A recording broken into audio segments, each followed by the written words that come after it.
Hey everybody, it's Wit, and we're back with part 3 of the Painscreek killings. Looking to put in around an hour to see if we can get any closer to solving this mystery. Where we left off last time, I did some investigation into Andrew, who I believe is I think Andrew Reed is his name. I believe he's the gardener at the Roberts estate, and the Roberts estate being important because that is the house where our victim lived and was murdered. Well, I guess technically we don't know that she was murdered there. The reports are that she was dragged to the front of her house, which I do not know if that means that she was dragged to like the living room or like if she was dragged to the lawn. I've been to the house. That was the last playthrough, or the last session, and I don't know anything else really, because the place where she was killed was not marked. So this is interesting. There's definitely, yeah. So I'm guessing you can see there's a gap in the concrete up here. I'm guessing that this person fell from up there. Let's see. Exam room.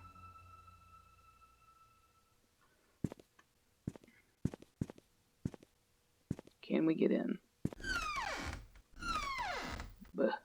Alright.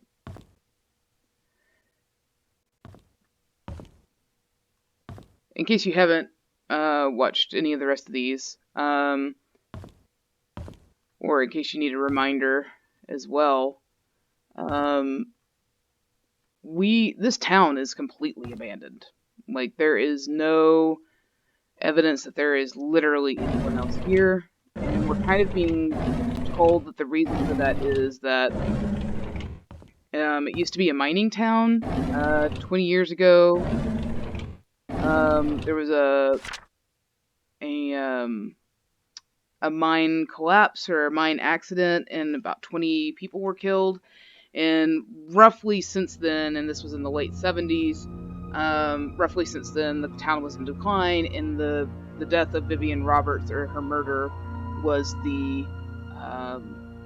kind of the straw that broke the camel's back as far as the town thriving, or having any sort of presence. So, let's see here. I'm going to take a picture of this. But I'm also going to write down, I'm trying to be more efficient about my notes as we go. I'm going to write down the room number and the floor and the person's name if there's a person in it. So 102, 41, 201, 42, Teresa M and Jane M. 203, Trisha R.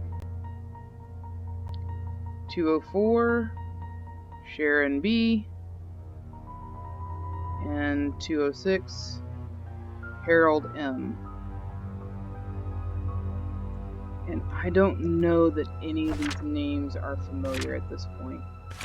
Oh wait, nope, yes I do. Hold on. Okay, so Trisha is the child of the Roberts family. So the murder victim, Vivian Roberts, her daughter. We know that she was having hysterical fits after the funeral. We know that her boyfriend, Scott Brooks, who was adopted by a local preacher or priest, I'm not sure, that place it under the flower pot next to the church. Interesting. Maybe I should go get that before I do more.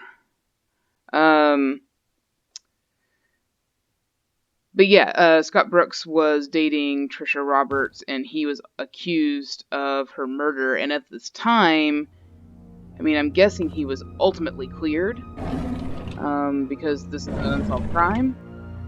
But it does not seem that that was good for Trisha. Ex nihilo. I don't feel. Out of nothing. Something. The sun, maybe. Ex nihilo nihil.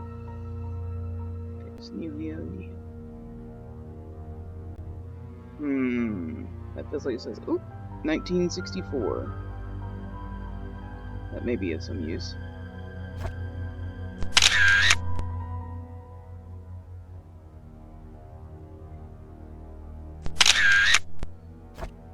Okay. Anything else?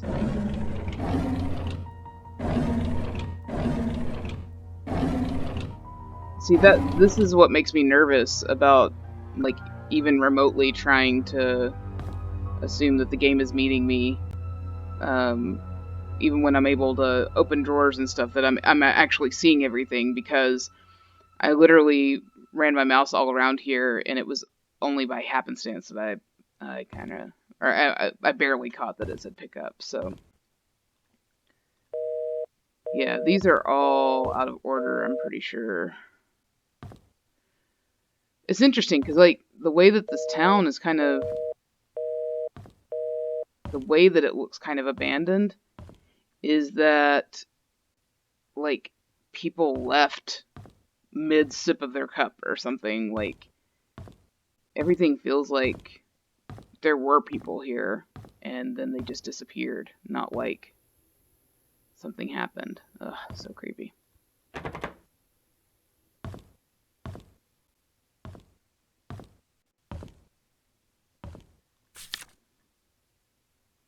Ah, okay, so Scott Brooks is our murderer guy. Or the guy that they accused of the murder. We've read that before. Oh, map. Good. Okay. He said if Father What's-His-Face forgets his key, put it under the flower pot next to the church. What would be his room? Could be the mortuary, but I don't see like a chapel here or anything. So yeah, we went to this playground. We found a box that was in a hollowed out stump. Are Ghosts Real? In Search for the Truth of the Dead by Rebecca Bloomfield. What happens when a person dies? Does the soul leave the body, head towards some far-off light? These are questions that mankind has been asking since the beginning of existence, yet there is still no concrete scientific explanation that can prove that such things exist. But what if they are real? Like, big if true. Nathaniel Anderson, spiritualist and writer of the Spirits of the Dead. Continued on next page. Nothing. Okay. Might as well. I'm taking pictures of pretty much everything I read. So. And including things that I don't read. I've read that one too. I'm obviously looking for a Slim Jim so that I'm able to get into these abandoned cars that are all around the place. That I'm pretty sure one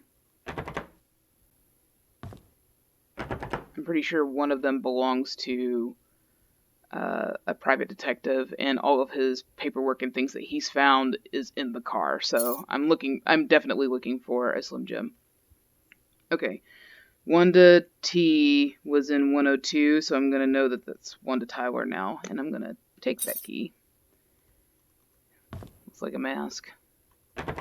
Maureen, Lisa, Catherine, Susan. All of these have combinations. Okay.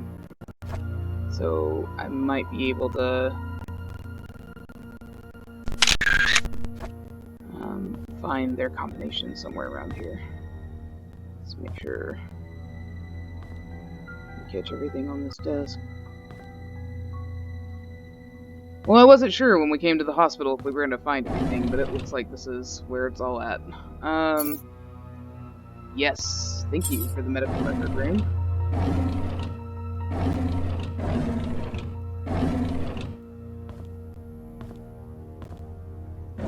Evidence of the worst coworkers, that they just put cups into drawers rather than throw them away like non-monsters. Okay, so I'm at the nurse station right now, looking at the map.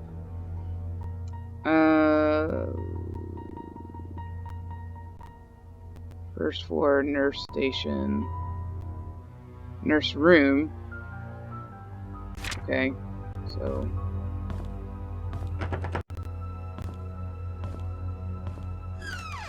I definitely need to get to the roof to investigate what's going on with the person who fell.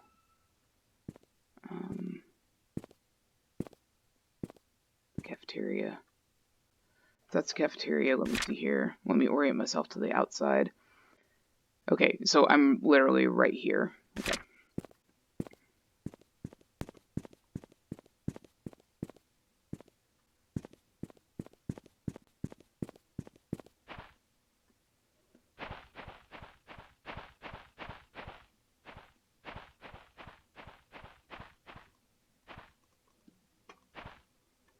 Kind of a bummer that I can't sift through every trash can. I guess I'm supposed to assume that before everybody just was raptured out of this little town, they decided to take out the trash, so there's no trash to go through. As I said in a previous playthrough, I've been trying to be very careful going through the grass to make sure that I'm looking everywhere because of that stump I found. That false stump I found that was used as a container or a secret hiding place, which has a locked box in it that I need to figure out how to get into. So, and I kind of accidentally clicked on that when I found that. So I'm trying to be very careful. And I mean, a lot of the non-spoilered reviews that I've read about this game since I started playing it, people have generally kind of universally said that words mean things, have generally said that that this is not a game that holds your hand, so you should expect that, you know, if you miss something, it's because you didn't look hard enough, not because the game didn't present it to you or whatever. So I'm gonna keep going through the building then. I didn't learn much from that, but except for kind of orienting myself to the building, so I guess that's okay. And the reason why there's a light is because that's my flashlight, so I'm guessing that this place is actually pretty dark. Mischief. Mischief's the cat, sorry. She wants to be held, which makes everything very hard.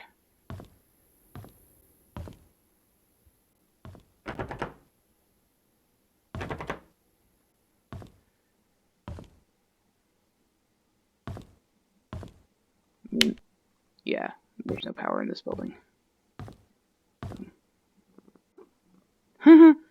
that little roaring sound that you just heard was the cat loving on the microphone. Let me look at this map again and see. Basement is storage, electric control room in the mortuary. Well, I really don't want to go there right now, so I'm gonna go upstairs.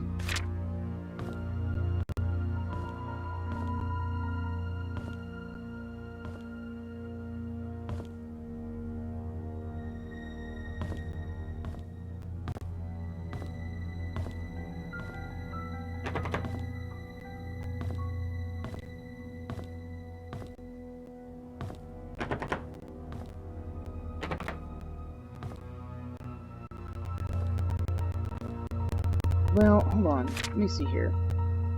Medical records is 9. So it was right before the cafeteria? Okay, I'm gonna go back down. Because I have that key. There's the rehab room. I have that key, so I really just... I don't think it's gonna be a... Like, okay, one of the warnings of this game, I guess, is that, you know, it's going to be... It mimics a real investigation, that you need to be thorough when you're going through all this stuff. And, I really don't think... If I'm taking the game seriously on that, I really don't think that I'm going to be finding clues about people in the rooms where they stayed.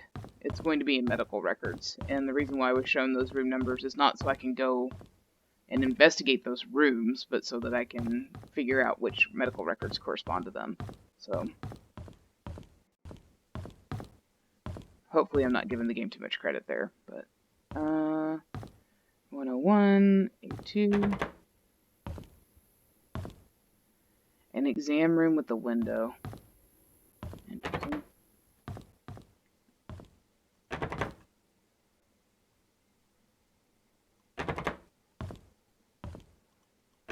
Hello.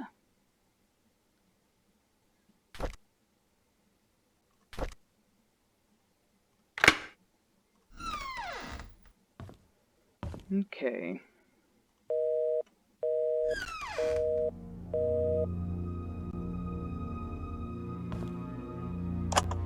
Hello again, Miss Roberts. How are you doing? What should we talk about today? The nurses have notified me that you haven't been eating your meals. Is there something wrong with the food? We know that currently this is a rough time for you. Your father has been asking for you. He wants to know if he can talk to you.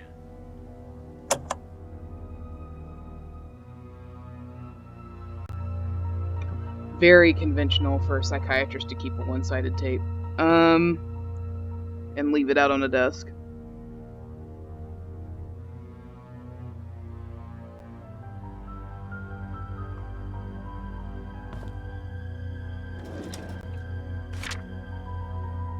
Okay, Kyle Thornton. Who lives at... Okay, so I'm gonna write some of this down. 8.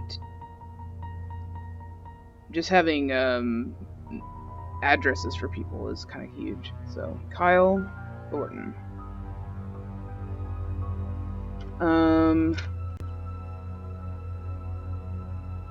Date of birth. That looks distinctly like 9/25/3965. So, like, I'm not sure if this is like a Buddhist calendar or this is the future. Oh, I see. This person's ones are kind of insane. That's what's going on. Stroke, TIA, TIA being a type of stroke or a head injury. Prescriber. Okay, so one of the doctors, I'm gonna make a list of doctors, was Jeff Schneider.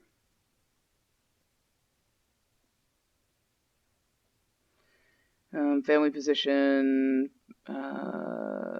patient is aware of this report. Oh, that's not what I meant to do. No. Okay. Oh, this is just like a whole stack of them. Marlon Fox, who is 13 Town Center.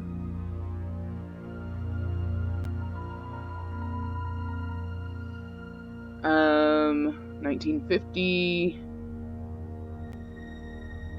This is also Jeff Schneider, but the handwriting is completely different. So, don't know what's going on there. Oh, I should have put the dates. So, Kyle is...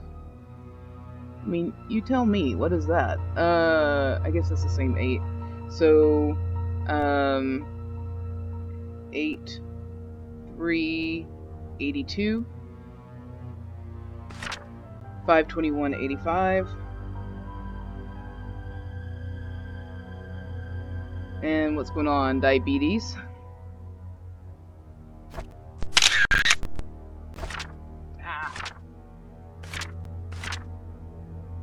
Rebecca Hunter.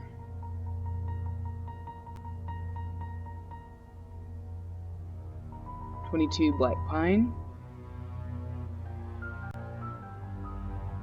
And then known allergies pollen. 6/26/95. 6/26 would be about a little less than a month before Vivian was killed. I think she was killed around July 19th, which is crazy that I remember that because that's not on the notes I have in front of me. Had a seizure, blackouts.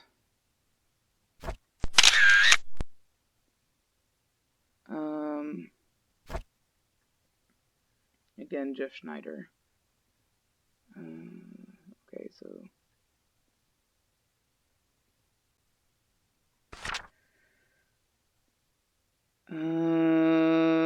at the time of Vivian's death, none of these people were still in the hospital. So, okay, done with that one. Try down there. No. Okay, Raymond Brown. 34 Black Pine.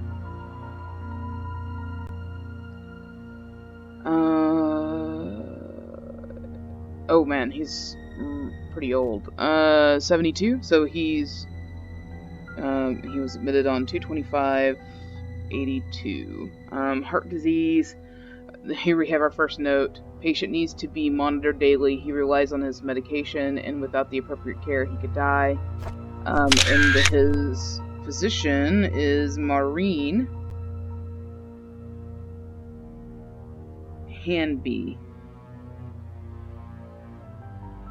And she has an address at 7 Pebble Lane, which, interesting. Me, real quick.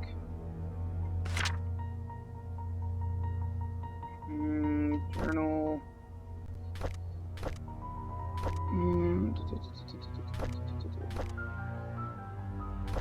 No, it wouldn't be there. Let's go to the camera, I guess. Dang, how do I get to the... There we go. P for pictures. So, close to the beginning. So, I do know, just looking at this, so one of the addresses that I just got was 7 Pebble Lane. 4 Pebble Lane is where the little boy was abducted. And I think the smaller numbers of Black Pine are down here, so the larger numbers of Black Pine for Rebecca Hunter and Raymond Brown, they'd be probably up here. So just kind of orienting myself to that. Oh, there's the church. That's good to note because I'll need to get over yonder and steal the key. Okay, so here's something interesting that's going on too, is that Andrew is the person that in the last playthrough was apparently trying to summon somebody. They did something to somebody named Sophia. He said that the doctor was involved, and actually should have that somewhere.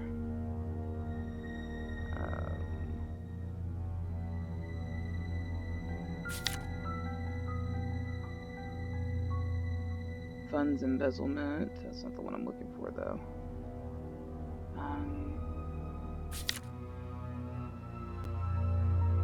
Maybe in my journal where I keep newspaper stuff. Henry Johnson. Okay, yeah.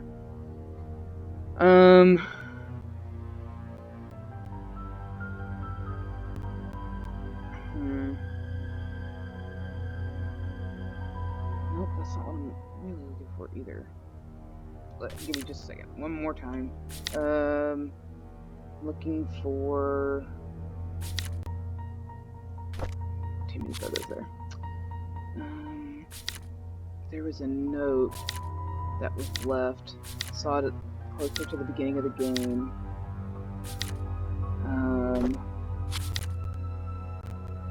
And it is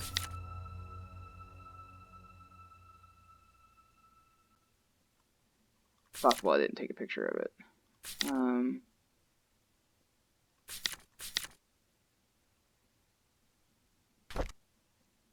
But there was a door towards the beginning of the game. It was off of 4 Pebble Lane. And there was a note left on the door, and I think it said it was from M, and that may be this Maureen. So.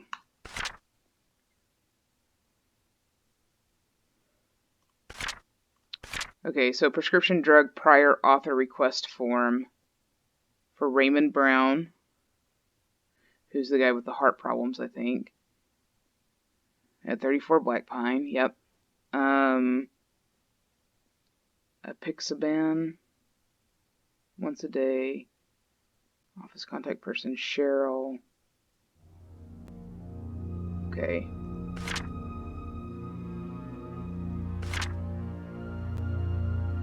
I'll take a picture of it, but I'm not sure that it's important. Okay, Wanda Tyler, that name has come up multiple times, and maybe she's important. So, Wanda Tyler. Well, she's only come up in the hospital, which is interesting. 43 Silver Lake.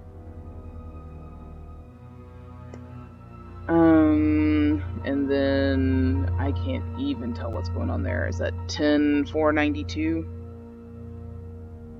If I'm having trouble and I'm using Windows Game Bar, I can't imagine what this looks like to you guys.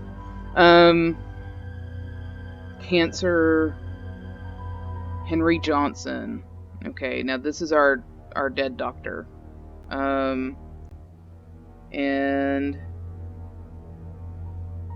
yeah, so interestingly, Jeff Schneider and Henry Johnson, whenever they put their address, they put the hospital's address. And Maureen Hanby, the other doctor that we've encountered, she puts her actual address, it seems. Okay, James Conley.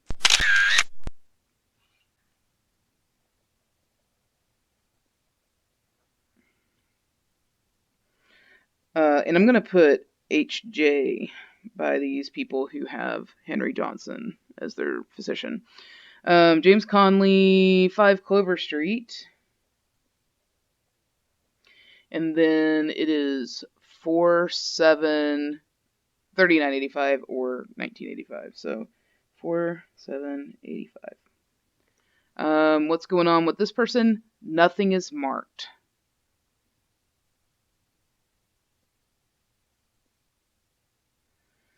So that's interesting. Does James Conley exist? Is Henry Johnson our embezzler? Because there's really something weird going on with Henry Johnson, because we know that he was also giving medicine to Andrew, and it said that he was being treated, like on the bottle it said that he was being treated for depression, but it sounded like schizophrenia. I can barely even read that. I think it says Bernie or Benny, maybe. So I'm gonna make sure that I understand that I have no idea what I'm seeing here. 10/16/87. That was a miracle. And then 2 Walnut Avenue. So we're not seeing anybody who doesn't live in Painscreek and whose house, like, that we can't see. Heart disease. Albert Rhodes was this person's doctor.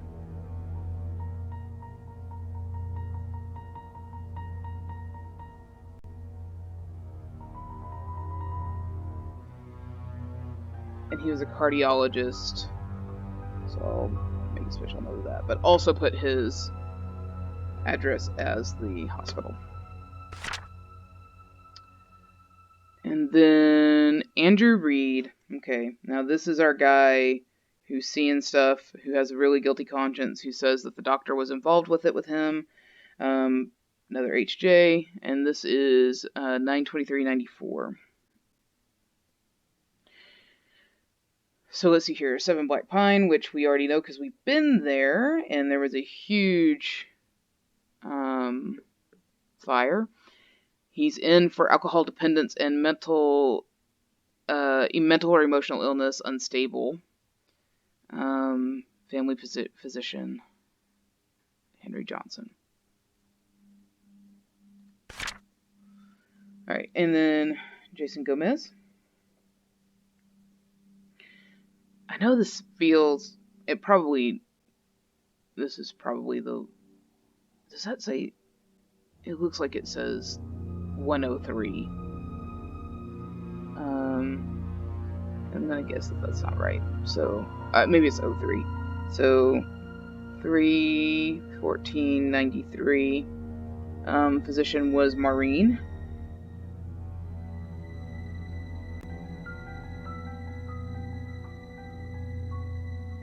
And was in for diabetes. 34 Black Pine.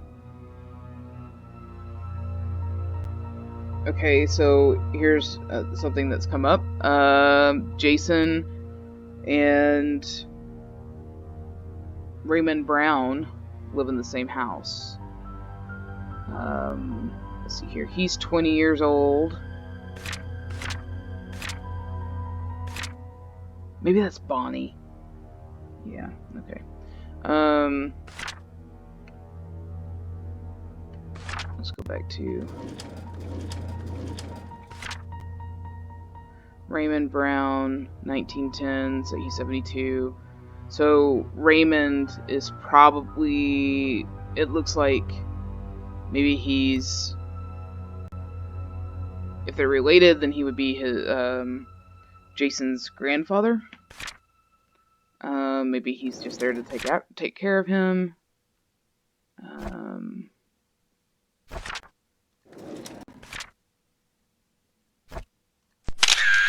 I don't know that I take pictures of everything. So.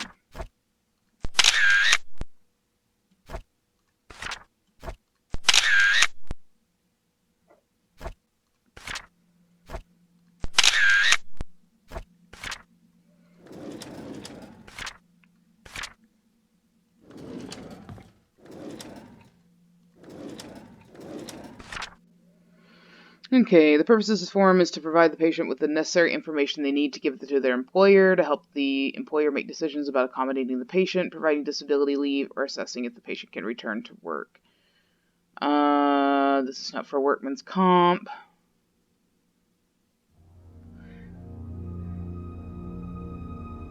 So for Kyle Thornton, date of injury or illness is 62 or 82? 8382, okay.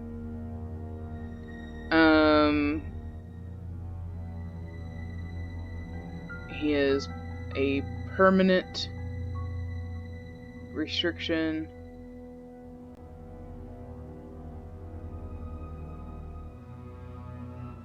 Based on what? Oh, wait, he's the one with the head injury. Okay. Andrew Reed.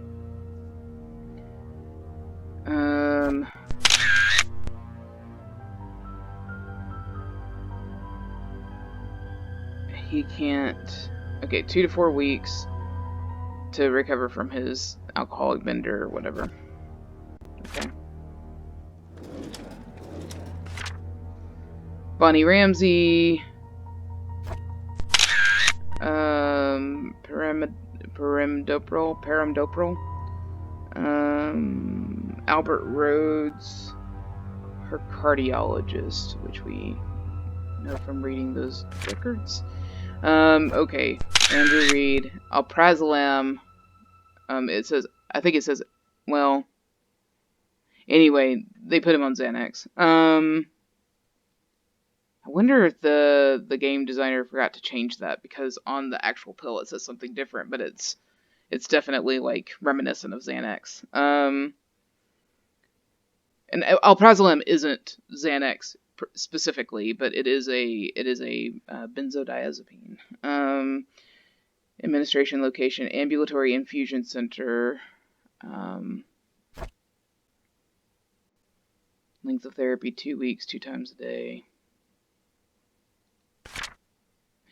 Marlon Fox. Okay. Again, don't know if any of that is important, but we've got a camera and an unlimited roll of film, so let's get wild. Wanda Tyler again.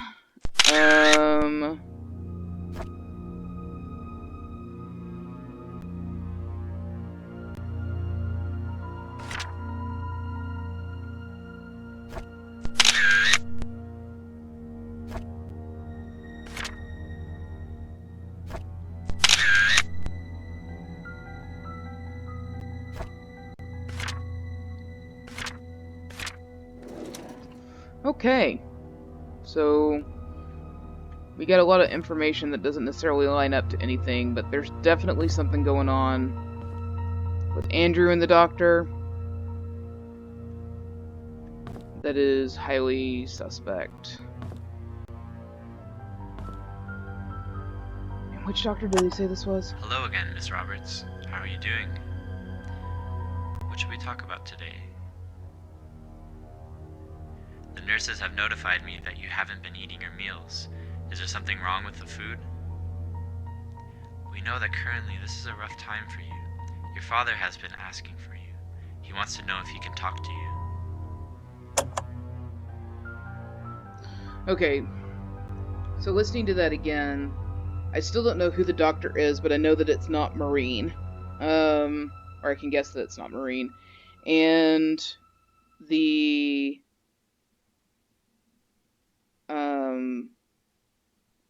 voice, whoever this is, says that Trisha's dad wants to talk to her.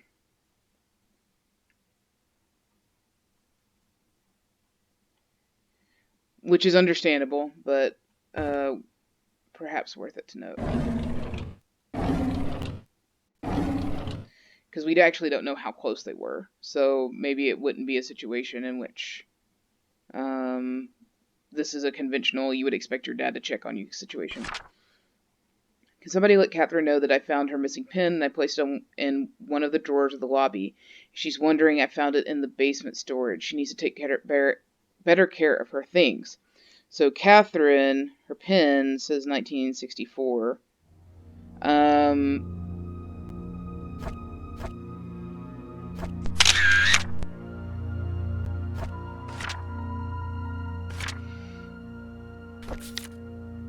2 seconds.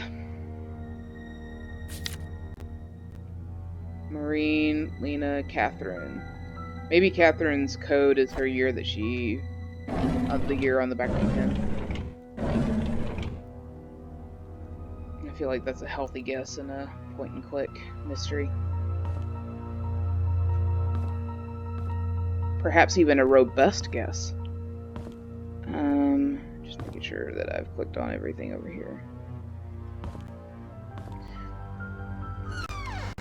So, anecdote. It does seem pretty odd for a hospital to leave behind records that it doesn't destroy.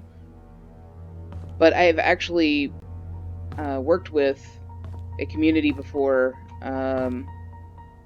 where a bunch of records, including employee records, like with social security numbers on them and everything, were dumped in a spare city building and forgotten about, and they were not found until years and years and years later when it just happened to be historians going through trying to help the organization that had leased that building. So it's not unheard of even in our modern day and age, and mostly as a legacy of, I think, printing everything. But it's not completely foreign of a situation for records to be left behind that we would consider kind of sacred, and that they should not be left unattended, and so people can possibly take advantage. So I'm going to try code.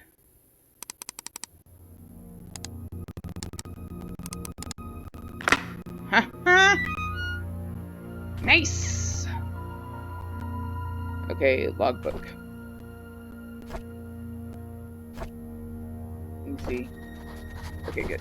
I don't have to take pictures of it.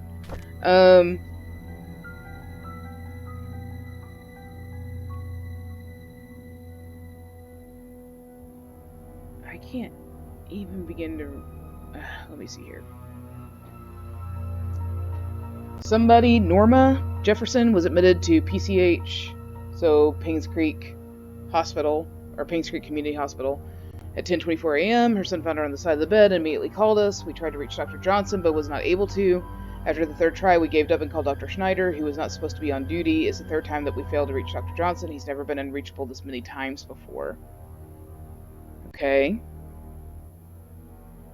June 4th, 1993. Susan has been sick 3 days in a row, with Catherine calling in sick at the last moment. Tonight's staff will be extremely short-handed. I have agreed to take double shifts this weekend. June 20th, 1993. It's unfortunate that 8-year-old Timothy Scott drowned. Rumor was that he was trying to retrieve his toy and lost his grip. He was alone while everyone else was playing on the playground. His body was found 3 hours later in the river near the hunting cabin. Okay, so this is the little boy. Wait, Timothy Scott? Is it? I gotta exit out of this because I gotta have a framework to put this information into. This is Josh Taylor. Went missing in 1989, was 13 years old. Okay, so not the same kid. So I'm gonna make note of that. So Timothy Scott. And also worth noting that, of course... Oh, I was gonna say, he's probably the brother of Scott Brooks. And then it's like, well, wait, why would... They're not related because one's the first name and one's the last name, but also, what are you doing when you put, you use the same names over and over again? Anyway, so J20, or June 20th, not J20, 1993. He was alone while everybody else was playing on the background. That's exactly what happened to the other boy, and he was found near the hunting cabin. I don't know that the other boy was ever found. So there was a serial killer, is what it sounds like. June 26, 1993, I was at the end of the hallway when I saw a young lady standing outside Dr. Johnson's office. It was 11:15, 18 p.m., and the visiting hours were over. I called out to her. She turned to me and promptly walked away. I couldn't be exactly sure, but I thought she looked drenched. I looked out of the window. It wasn't raining. Okay, so thinking back to Andrew's house, and he was saying that he kept seeing somebody, that they were both responsible for what happened, he and Dr. Johnson. Dr. Johnson was crashed into a lake, so there's a lot around water here. Is this supposed to be a ghost? If there's a ghost in this damn game, I will possibly lose my mind. Okay. And I mean lose my mind in the sense that there has been nobody in this game. So if there's going to be somebody that just shows up, it's going to freak me out.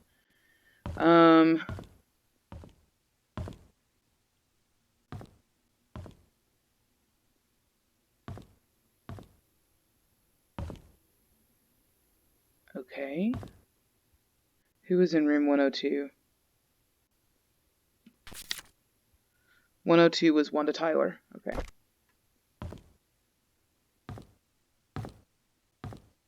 Okay. I'm wrong. Dang, Wanda, you left in a hurry. November 15th, 1995. Derek visits me every day. Oh, yes, we do know who Wanda is. Wanda is... Derek's mother. Derek is the chauffeur for the Roberts family. We know that Charles Roberts, the father of the family, that he had an affair and Vivian hates him for it.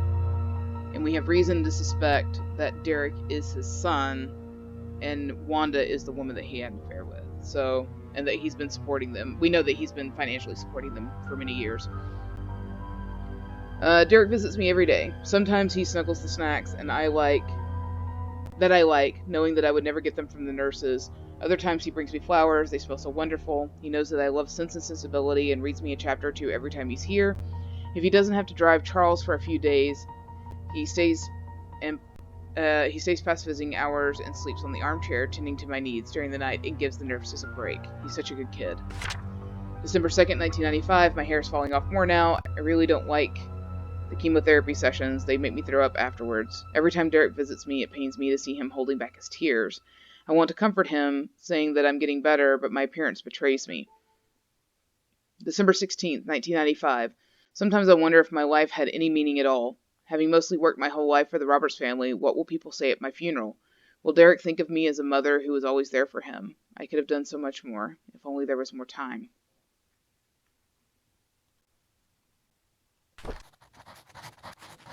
Okay. So, we know that when the hospital closed, that there were a bunch of patients who were transferred out. Do we know if Wanda was one of those? No. It's possible that she could have died before they transferred her. I'm actually going to put a little check mark next to Wanda so that I'm not retreading my steps. That's an interesting choice, to have a medicine cabinet in a bathroom in a hospital. Seems like a very casual thing to do.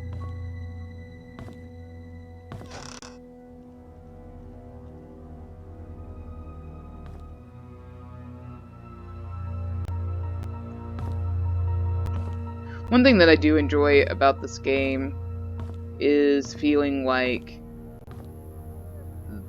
actually feeling the reality of you don't know where there's going to be a clue, so you just need to look.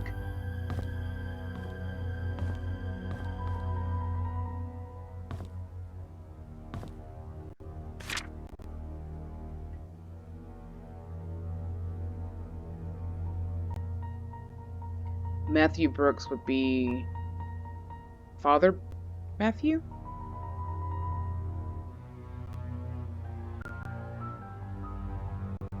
And he keeps meeting with Trisha.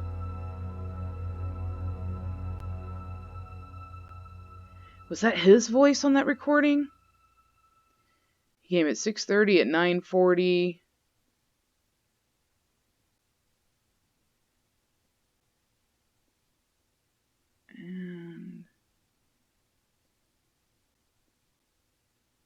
See, I think this is interesting because I think maybe this is how it's telling us which ones we don't need to worry about, because I don't think that there's a Lemon Street or Hellman Avenue or Chestnut Avenue. Definitely not with those high of numbers, so we need to go to the church.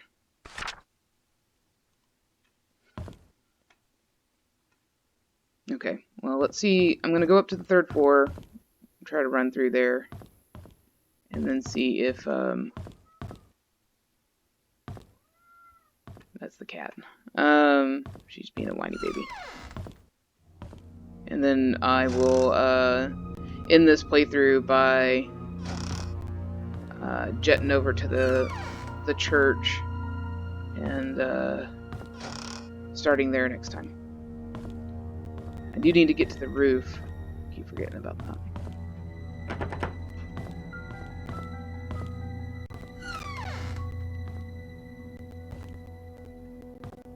No, ma'am.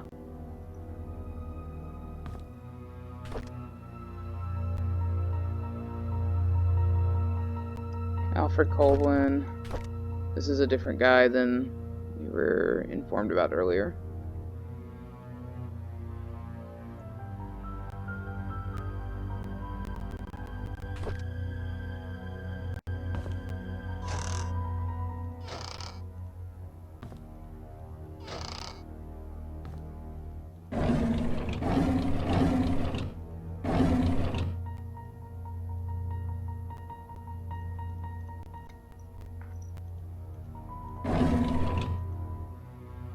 Yeah, it doesn't give you much allowance on where to click.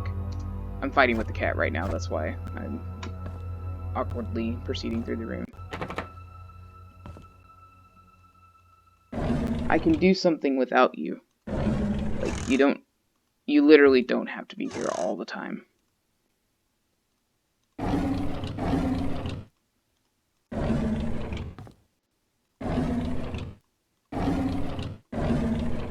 She's now sitting just below my mic in an act of silent protest. Milk! Wonder why we switched from milk cartons to plastic. Guess the same reason we did that everywhere. Because it was cheap. Alright. Click anything up there?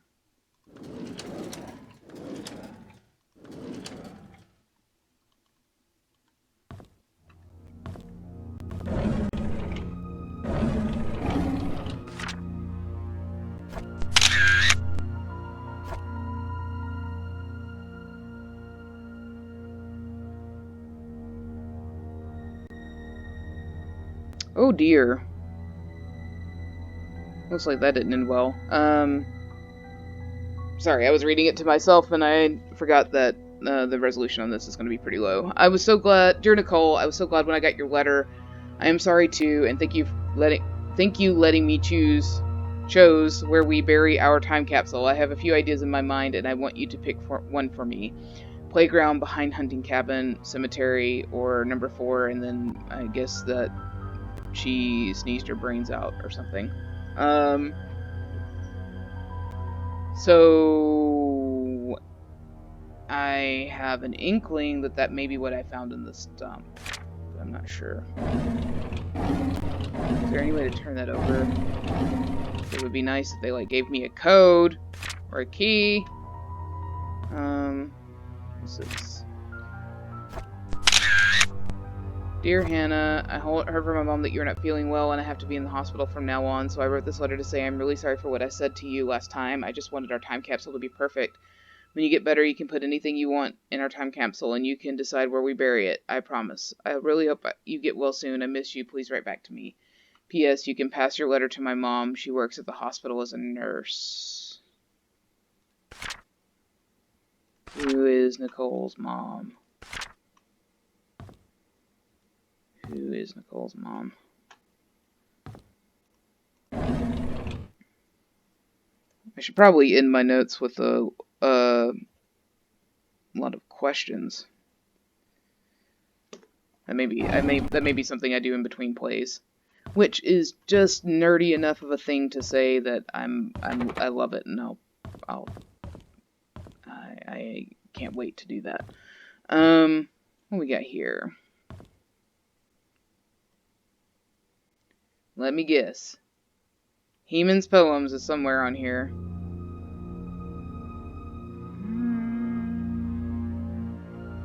Make a liar out of me.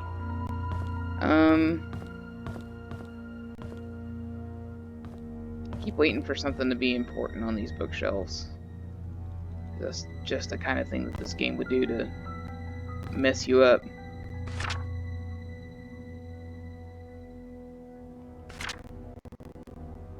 Achievement unlocked. Dying man's letter. Yikes. Okay. So this is Harold Mason. These last few months gave me time to reflect for quite some time. When one comes to the understanding that soon my body will be no more and I will return to the earth, the question arises of the purpose we fragile beings have in this life. How my soul yearns for those joyful moments with loved ones when I was ignorant of such incomprehensible matters. And now I sit here just waiting for death, knowing that I will never have a second chance. If only I could express what I feel to my wife, kids, people I once called friends. Maybe I can feel comfort. My body may be old to travel, but at least I can send something to them. The nurses help me prepare a package to send. I'll see to it personally that it gets dropped off once my body feels better. The last effort of a sick old man. Harold S. Mason.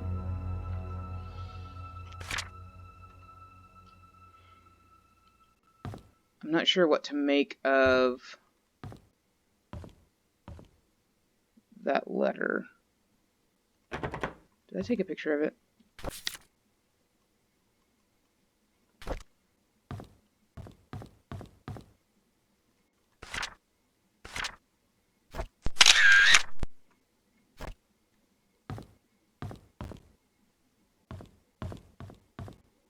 I mean, like, literally tens of thousands of dollars of medical equipment just left.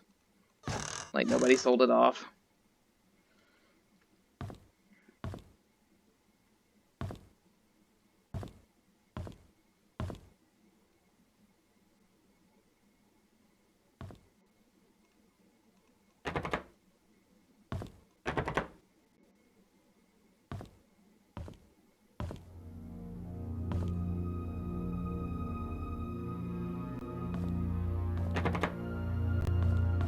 Okay, that's the rehab room where we went earlier. Okay. Ah! I just remembered that,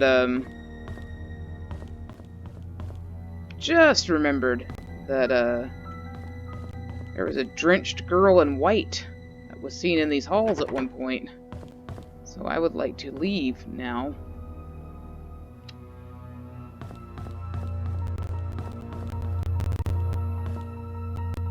Oh, wait. Is there a way?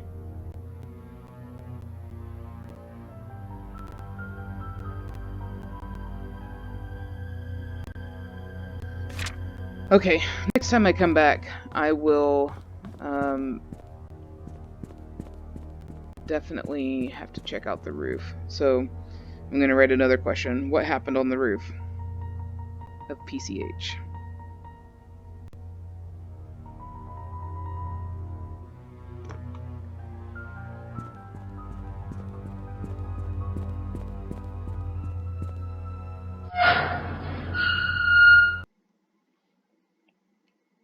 Utterly the most dreadful sound.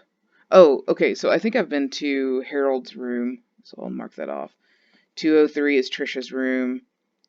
I wonder if Father Matthew's key will go to that.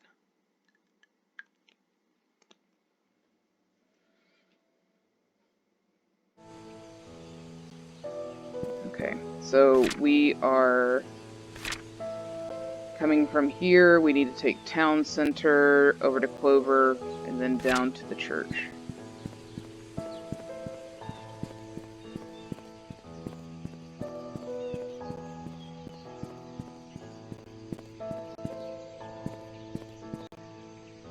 Wish their mailbox is open. That might. Although that would drive me crazy to, like, be in a place where, you have to check the door and the mailbox of every house.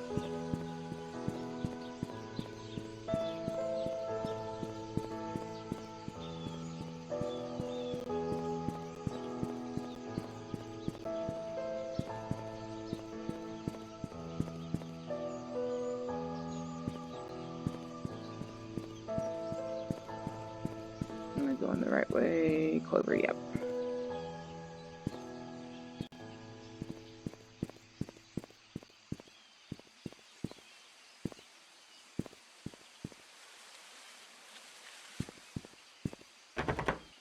I will say in general that the game has been fairly decent about, like, made my heart jump. It shouldn't have. I am just that wired. The game has done a pretty good job of not making this guesswork.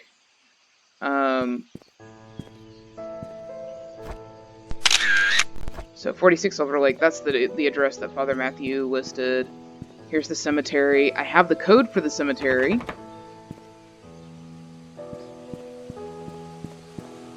It is 1113, I think. 1131. Oh.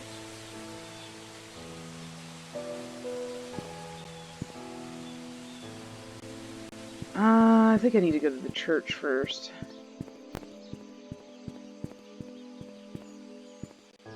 then I'll go to the cemetery. Although, I think it's probably fairly easy to guess that that's one of the first places they wanted me to go because they gave me that code right off the bat.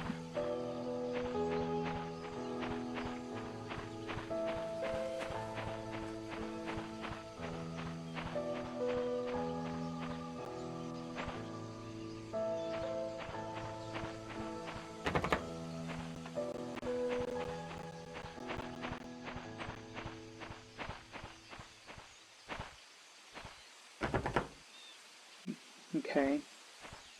If he forgets his key, put it under a flower pot next to the church, I think it said.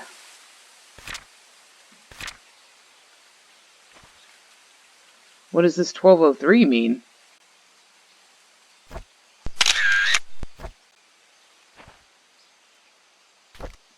Interesting. Oh, maybe the key that they're talking about, it's not a, it's not a situation like he had a key in the hospital. It was a key to the church. Maybe. What did that note say?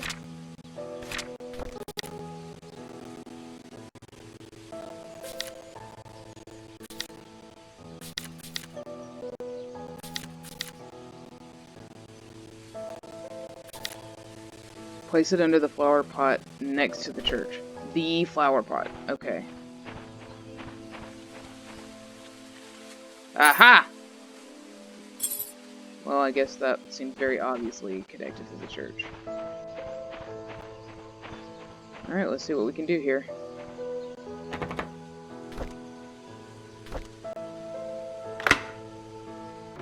Few things creepier than an abandoned church. So I'm very happy to leave that to next time.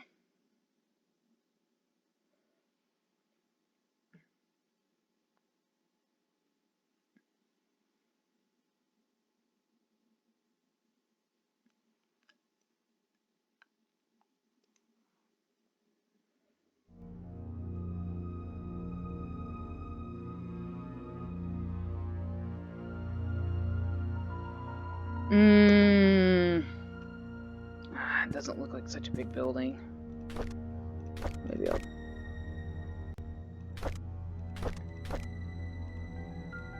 The game won't let me read the Bible?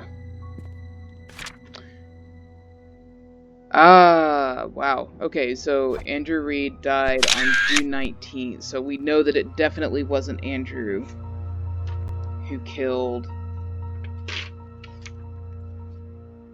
Vivian because he was dead before she was.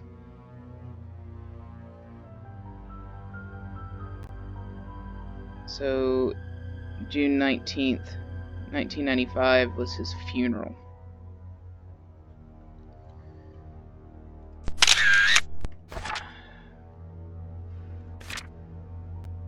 Oliver's photography. I think this is the... Well, I guess besides the missing posters, these are like the first real faces that we've seen. Oliver Gibson. Yeah. And then...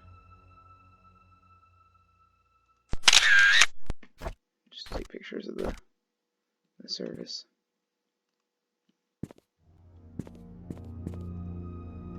Quite the rustic church here. Alright, so we got a lot of guilty people in this town, so it would be...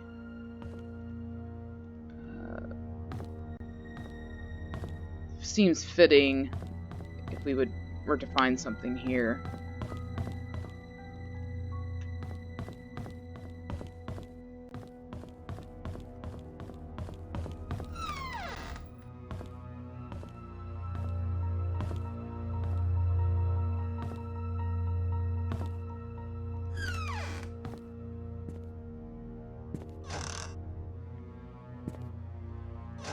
Is this what they call the rectory? Like where they live? Where the priests live? I am uneducated on such matters. I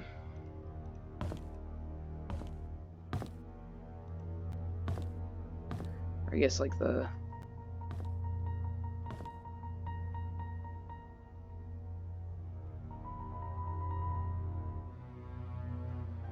It's like a...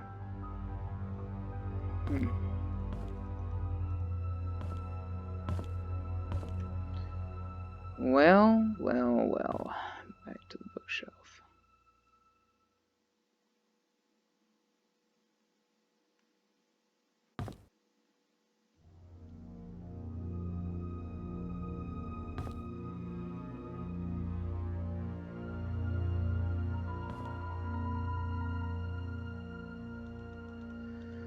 Uh-huh.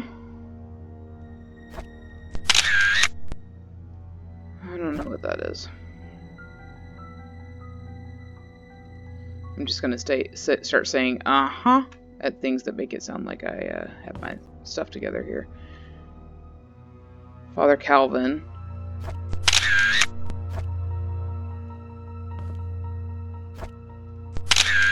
That's this weird looking guy.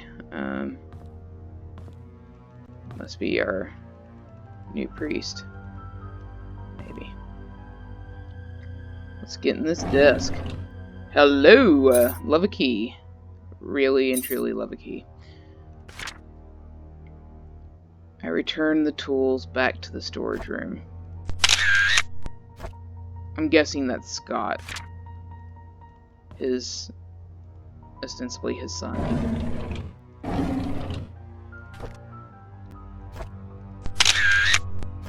Father of Matthew and Scott years ago.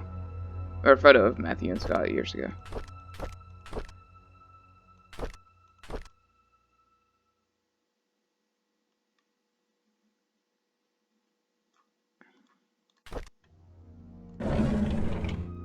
Never know what the Rosetta Stone's gonna be, so gotta examine everything.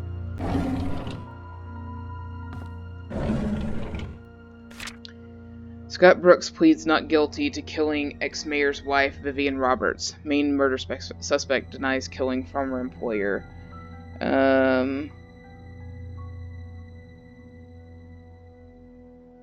According to Scott, he met with Vivian in the woods that night, but went home after their meeting and did not step out of his cabin for days. She was still alive when he left her. They discussed about personal matters, and it was only between the two of them. Scott denied further questioning, stating only that he had nothing to do with Vivian's murder, that whoever killed Vivian must have committed the crime after he had left. As to why Scott was at his cabin for days after Vivian was killed, Scott explained that he did not even know that Vivian had been murdered. Staying at the cabin is just something he has always done, that he feels at ease while he is at home. Scott is currently detained in the county jail. No bail has been set for his release at this point. So we know that Scott was seen... Like, the reason why we have a timeline of the crime at all is because he was seen near the hunter cabins. So, and maybe that's his cabin that I was thinking that's near the playground. Is Scott the killer of the kids? Is that what's going on here? Because the bodies of the kids, well, we know that one of the missing kids disappeared from the playground, which is very close to the cabin. And we know another body was found near the cabin. He has always felt at home near the cabin. Could we be looking at somebody who has, like, is he talking, like, is that his hunting ground we're talking about?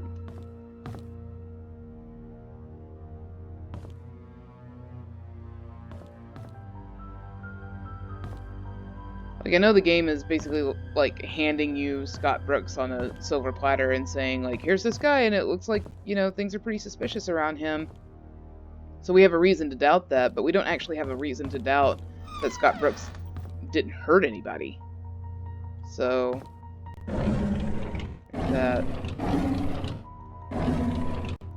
Also, what a weird newspaper to keep in your drawer.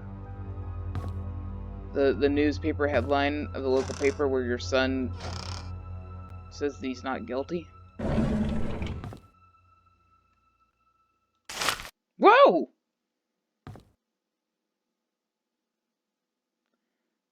Well.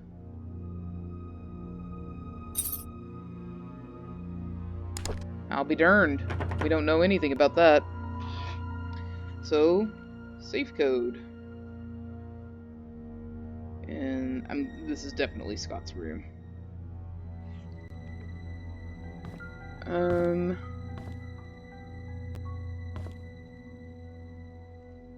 Huh?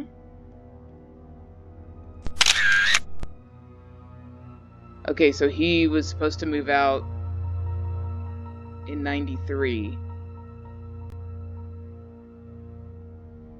And he met Trisha in 93, so were they dating from that time and their parents just didn't know? Well.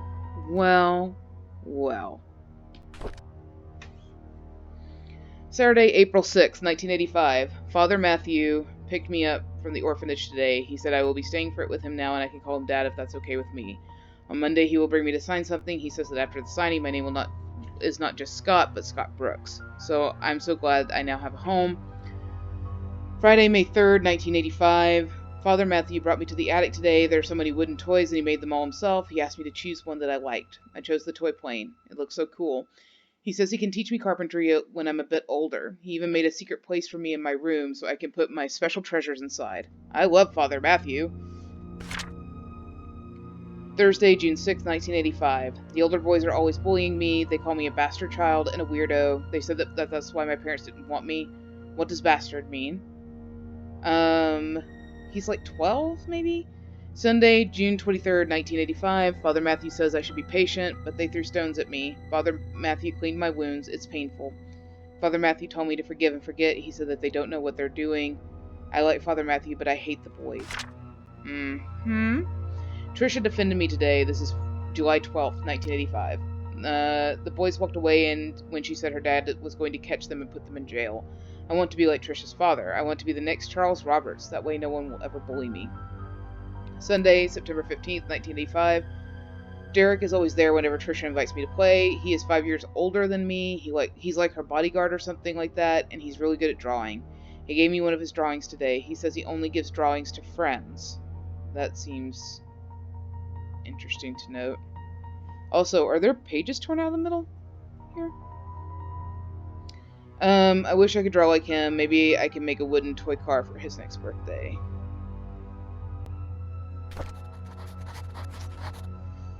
Okay.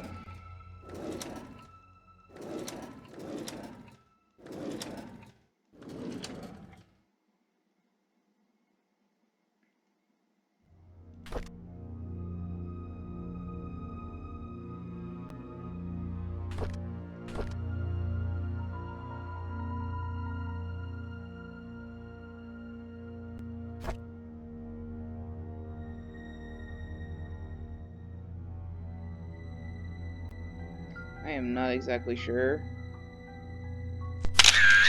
how to turn objects in virtual space.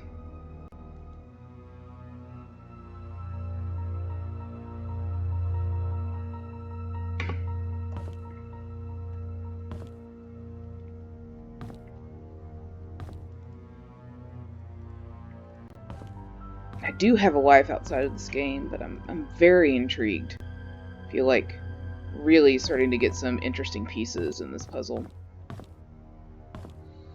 Okay, so can't get in that one. Where did that key go that we have? The church's study room is found in the church's study room. And it goes to the storage. Is this possibly storage? Oh. Okay. Worth a shot.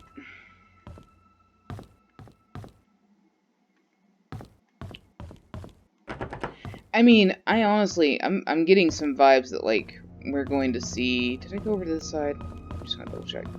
I'm getting some vibes that something... that Scott Brooks has done something, I think, but also hating the boys is a really good...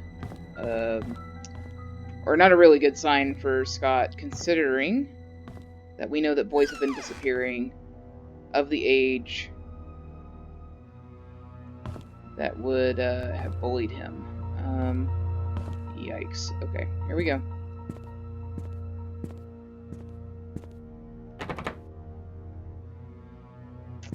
As this is an exit. Interesting. I think I know where that is on the outside. Ah! Okay. Here's our storage room.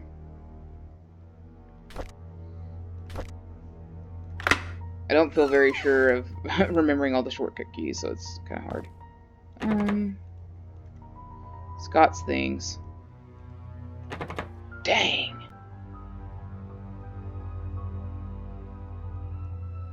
What a strange chest. More cups! That's the Roberts house. It's just full of cups. Cooking ware. Plates.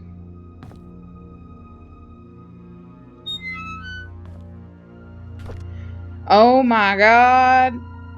Oh my god! Oh my god! We got a Slim Jim, folks. That's big news. I'm gonna go straight to that guy's car and break into it.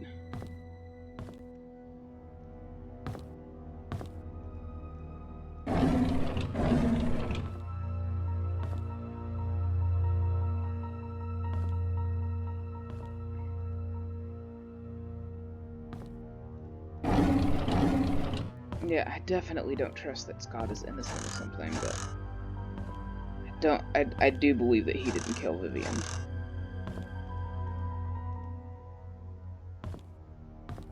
Also, I keep finding out that people have died when I learn about them, so it's possible that most of the people in this joiner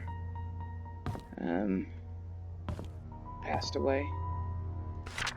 I will stay in the cabin tonight. I don't need dinner, Scott. Okay.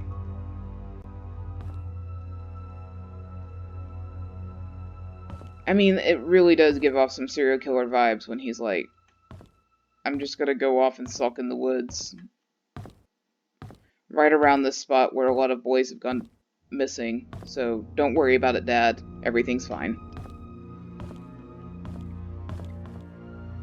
I know that this is also the prejudice of the time that we live in, but it also gives off creepy vibes of the priest adopting Scott and having an attic full of toys. Like, that seems kind of odd. What do we got up here? Another flashlight. I already have one.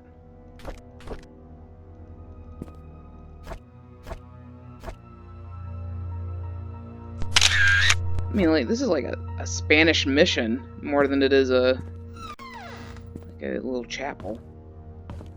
Ooh, confession. Dang. Oh man, I bet there's some great stuff in there. I bet that's where the diary is for the... Whoa! So one's a combination. Oh, are they both combinations? Yeah. Okay, so that's interesting. And that doesn't open. Interesting also. Why would you make storage? Okay, don't read too much into that. Don't read too much into the storage under the seat of the confessional. Just, it's there. Have I explored this whole place? I feel like yes. But man, I really want to know what's in there.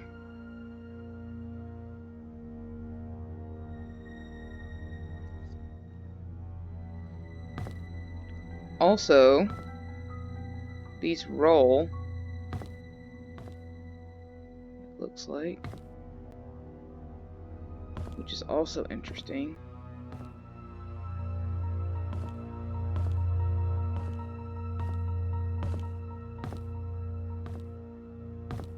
Okay, let's get out of here.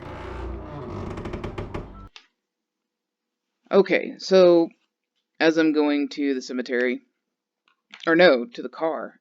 No.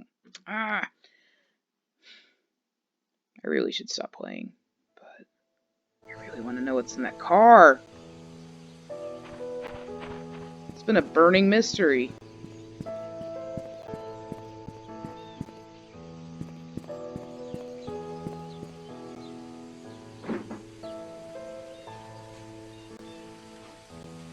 But the groceries are here, so I guess I actually do need to stop. But, wow. Okay, so, brief recap of questions. Need to find the key to Scott's things. Need to find,